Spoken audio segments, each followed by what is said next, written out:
Olá, leitores, tudo bem com vocês? Vamos conversar hoje um pouquinho sobre Deuses Americanos, do Neil Gaiman.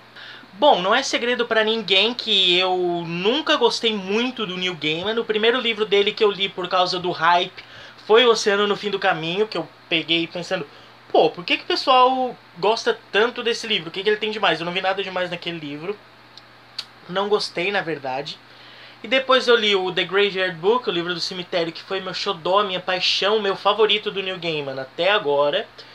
E depois eu li o Coraline, que eu achei meio pombo também. Enfim, mas como eu sou o louco das séries, eu vi que ia ser lançada uma série baseada num livro do Neil Gaiman chamado American Gods. E, tipo, eu gostei da premissa da série, eu fui pesquisar um pouquinho sobre o livro, e a premissa do livro me chamou muito a atenção. Eu sou um cara que gosta muito de mitologia, de deuses, e eu sou um cara que gosta muito dos Estados Unidos da América. Então, junto a essas duas coisas, eu pensei, pô, se o cara conseguir trabalhar isso direito, vai ser uma obra muito bacana, que foi o que aconteceu com Deuses Americanos. Gente do céu, que livro fantástico, livro incrível, livro maravilhoso. Ele só não é perfeito por uma coisa que acaba, querendo ou não, dando uma experiência ruim de leitura algumas vezes, mas que não deixa nada a desejar ao épico que é esse livro aqui. E eu vou explicar já pra vocês o que acontece. O Shadow é simplesmente um dos personagens mais chatos da literatura. Puta que pariu. As subtramas são incríveis, a história, o enredo é incrível, mas o Shadow como protagonista, gente, que bicho sem sal. Nós começamos Deuses Americanos sendo apresentado ao Shadow Moon, que é o nosso protagonista, que pra mim é o maior problema da história. O protagonista é um cara inteiramente sem sal, é um cara inteiramente, tipo, bobo, é um cara sem importância, sabe?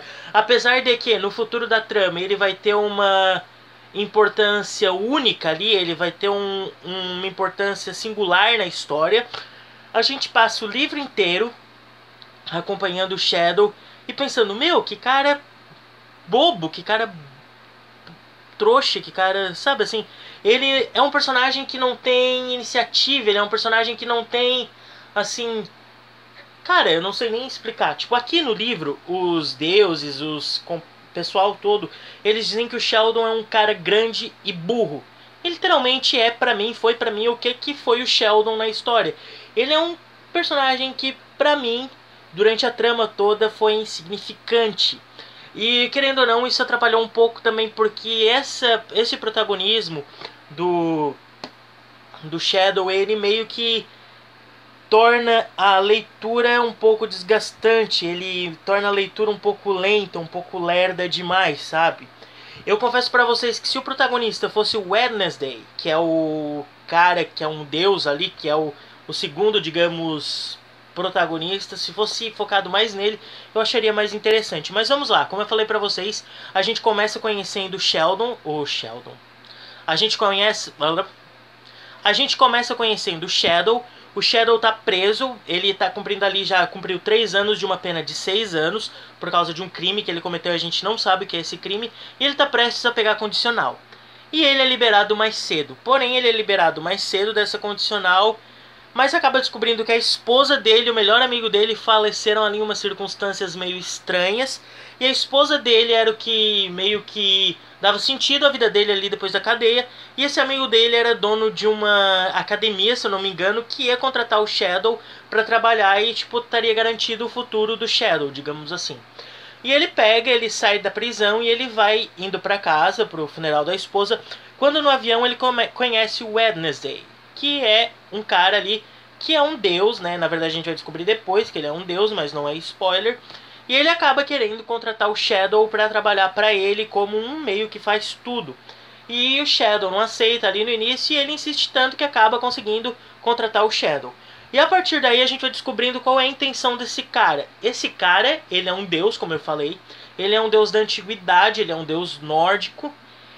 E esse deus e todos os outros deuses que existem na América, nos Estados Unidos da América, tipo, são deuses que, digamos, estão encarnados, eles são como pessoas mesmo que vivem por ali, eles estão enfraquecendo porque as pessoas estão deixando de acreditar e estão pondo suas fés estão pondo sua fé em novos deuses, tipo o deus da mídia, o deus dos computadores, o deus da internet e essas coisas todas.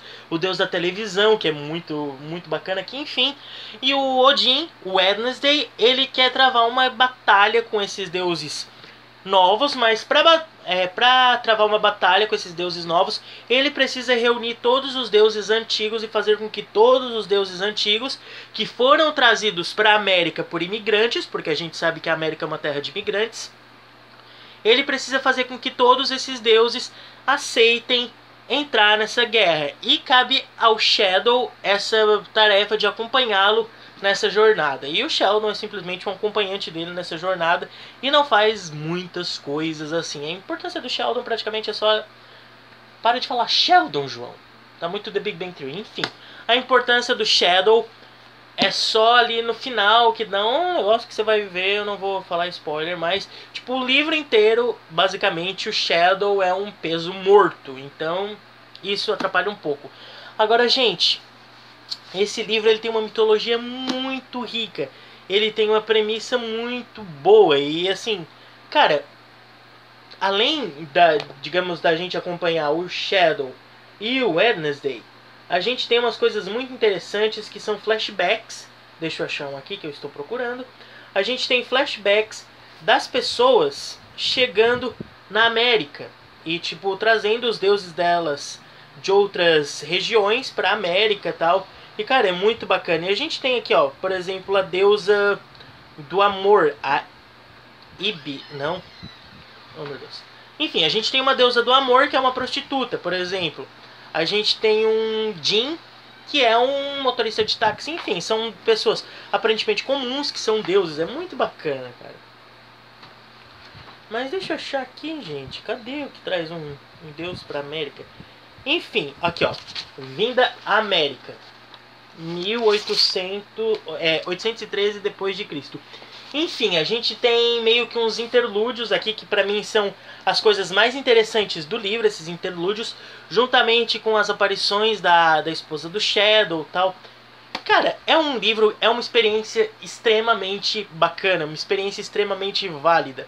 É um livro que você vai ficar encantado, que você vai se deixar levar por essa ficção maravilhosa. Eu super indico Deuses Americanos, cara. É muito bom mesmo. Leia que você não vai se arrepender. E tipo, eu fiquei comparando durante esses interlúdios que eu lia com os interlúdios de Derry, de It, a coisa que eu achava muito chatos. E cara, esse livro aqui ele é todo, como eu disse pra vocês, ele é todo bom, ele é maravilhoso. Ele só não é perfeito por causa do protagonista, mas enfim, dá pra se relevar, dá pra se levar, dá pra continuar lendo a história, que apesar de ser uma história lenta por causa do protagonista, é uma história que vale super a pena. Eu terminei esse livro agora no carnaval. Eu pensei, cara, eu vou fazer uma maratona e vou terminar essa coisa aqui no carnaval.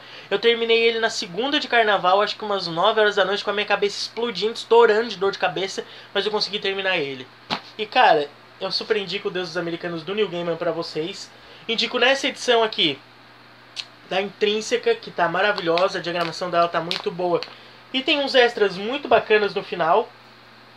Tipo, nós temos entrevistas com o Neil Gaiman, nós temos capítulos extras, nós temos um capítulo onde o Shadow encontra Jesus, que ele é só mencionado durante o livro, enfim, ele não aparece, mas nesse capítulo extra ele aparece.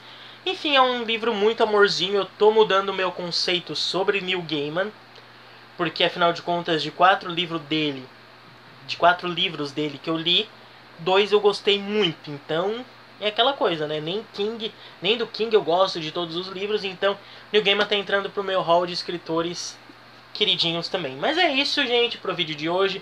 Espero que vocês tenham curtido. E vamos conversando. Se vocês gostam de Neil Gaiman, tem indicações pra me fazer, me contem aqui embaixo. E eu vejo vocês no próximo vídeo. Até mais, tchau!